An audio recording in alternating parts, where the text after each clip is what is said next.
नमस्कार, तुमचं सगळ्यांचं नवीन एका व्हिडिओमध्ये मी राजश्री अगदी मनापासून स्वागत करते। सकाळी एक मी शॉर्ट व्हिडिओ पोस्ट केलाय, तर तुम्ही पाहिला नसेल तर जरूर पहा। त्या व्हिडिओमध्ये तुम्हाला काही कमेंट्स करायचे आहेत, तुम्हाला काही चॅनल बघितल्यानंतर प्रश्न असतील तर ते तुम्ही मला विचारू शकता आणि कम्युनिटी सुद्धा टाकलेली आहे। कम्युनिटी आणि आज सकाळचा शॉर्ट व्हिडिओ ह्या दोन्ही ठिकाणी तुम्ही कमेंटद्वारे मला प्रश्न विचारू शकता, तर तो व्हिडिओ नक्की पहा आणि कमेंट करायला अजिबात विसरू नका। आता मी छान अशी ना मूग डाळ आणि तांदूळाची खिचडी दाखवणार आहे, अगदी सिंपल पद्धतीची। मी अशी गडबडीच्या वेळी जशी करते ना, म्हणजे खूप जास्त काही त्यामध्ये घालत बसायचं नाही, फक्त गडबड आहे, आपल्याला पोटभरीचं काहीतरी करायचं आहे, तर अशी खिचडी मी दाखवणार आहे माझ्या पद्धतीची।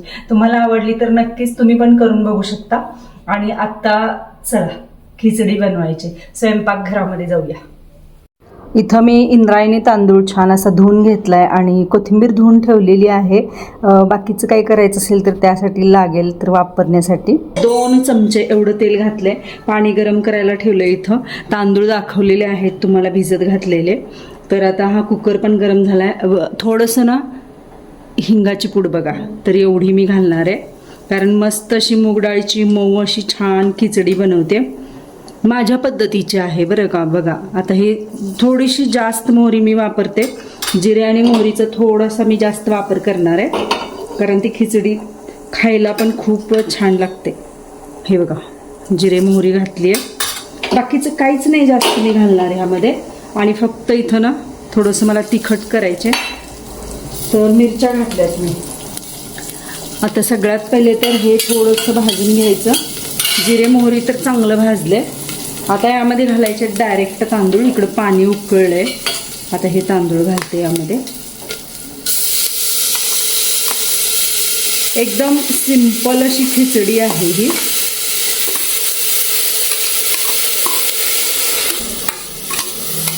आता यामध्ये थोडीशी साखर, चवीपुरतं मीठ, साखर पण मी घालणार आहे आणि हळद घालायची आहे। इतकी मस्त खिचडी होते ना, तुम्ही एकदा नक्की या पद्धतीची खिचडी करून बघा।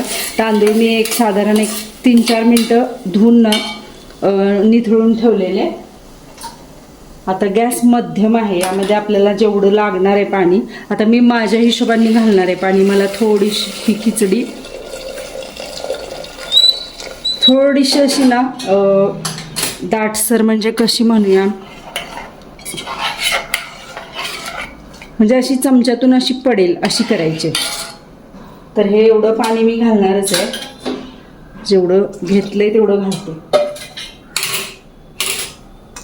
आणि आता यामध्ये घालणार आहे हळद, कलर खूप छान येतो हळद घातल्यामुळं, एकदम सुरेख असा कलर येतो। आता यामध्ये मी मिरचीचा वापर केलाय, त्यामुळं ना थोडीशी साखर पण घालणार आहे, कारण सत्यजितला जास्त तिखट नाही आवडत, तर त्याच्यासाठी थोडीशी साखर घातली। आणि आता चवीनुसार घालायचं मीठ। ओके, एवढं मीठ घातलंय मी। अजून थोडंसं मी पाणी घालणार आहे, कारण का सांगते, ह्या डब्यामध्ये ना तांदूळ आहेत अजून थोडे उरलेले, तर हे बघा हे तांदूळ असे हे करून घालते। आणि आता लावायचं गॅसचं टोपण आणि आता ना लावूया कुकरचं झाकण, मस्त अशी खिचडी तयार होईल। चला आता 3 शिट्ट्या झाल्यानंतर कुकर थंड झालाय आणि आता खिचडी बघूया। मस्त अशी खिचडी झालेली आहे, दाखवते तुम्हाला। हे बघा,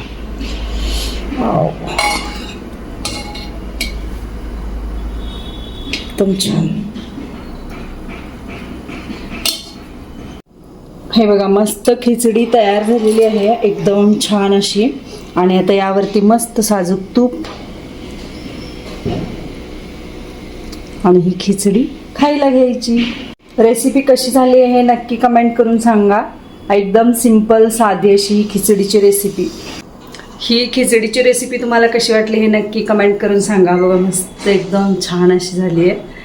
आणि रेसिपी आवडली असेल तर नक्की एक लाईक करा, सबस्क्राईब करा चॅनलला, आणि शेअर सुद्धा करा, आणि छान अशी एक कमेंट करा। भेटूया एका नवीन आणि छानशा व्हिडिओमध्ये।